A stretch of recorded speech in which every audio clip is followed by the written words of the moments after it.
ओम शांति। मेहनत भी राजधानी थोड़ी स्थापन होगी। चढ़ते हैं, गिरते हैं, फिर चढ़ते हैं। बच्चों को भी कोई ना कोई तूफान आता है, तो बच्चों के जीवन में भी बहुत तूफान आते हैं। क्या आते हैं? तूफान बैठे बैठे ही आ जाते हैं, कई बार ऐसे ही हिल जाते हैं। कोई भी संकल्प आ जाता है, हिल गए। माना श्रेष्ठ संकल्पों की उत्पत्ति कम होती है, व्यर्थ संकल्पों की उत्पत्ति ज्यादा होती है, जबकि रचता हम खुद ही है, फिर भी रच देते हैं।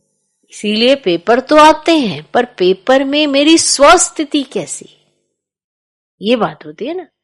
अब पेपर तो जैसे लौकिक में भी पेपर तो लाखों दे रहे होते हैं, पर ये सोच के कि लाखों पेपर दे रहे हैं और जो मैं पेपर दूं उसमें नंबर तो आने नहीं है, क्योंकि लाखों ने पेपर दिए, फिर तो कोई पास ही ना हो। जो पेपर देने वाला होता है उसको तो यही सोचना है कि मैं पेपर दे रहा हूं। लाखों के सोचने के लिए उसको क्या जरूरत है? उसे तो सिर्फ पेपर के बारे में सोचना है। समय क्या है? 3 घंटे का समय मेरा होता है। उस 3 घंटे में अगर ये सोच ले लाखों पेपर दे दे, मेरे तो नंबर ही नहीं आना, तो 3 घंटे तो 15 मिनट तो उसने ऐसे निकाल दिए।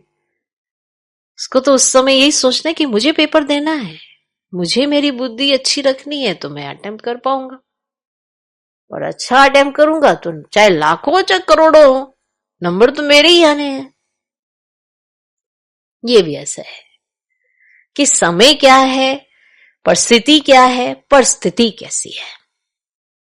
इस तरह से ही हर एक के पास परिस्थितियां आती हैं, और सबकी परिस्थितियां कई बार तो 2 साल 3 साल में घूम फिरा के वैसी वैसी होती है, क्योंकि जीवन तो सबका एक जैसे ही होता है। पर उस समय स्व की स्थिति कैसी है। बातें भी जो बाबा के सामने आई, बच्चों के सामने आई, कईयों के सामने कई बार सिमिलर ही हो जाती हैं, पर उस समय भी स्थिति मेरी कैसी है। पेपर तो वही होना है, रिजल्ट तो बाप ने ही देखनी है।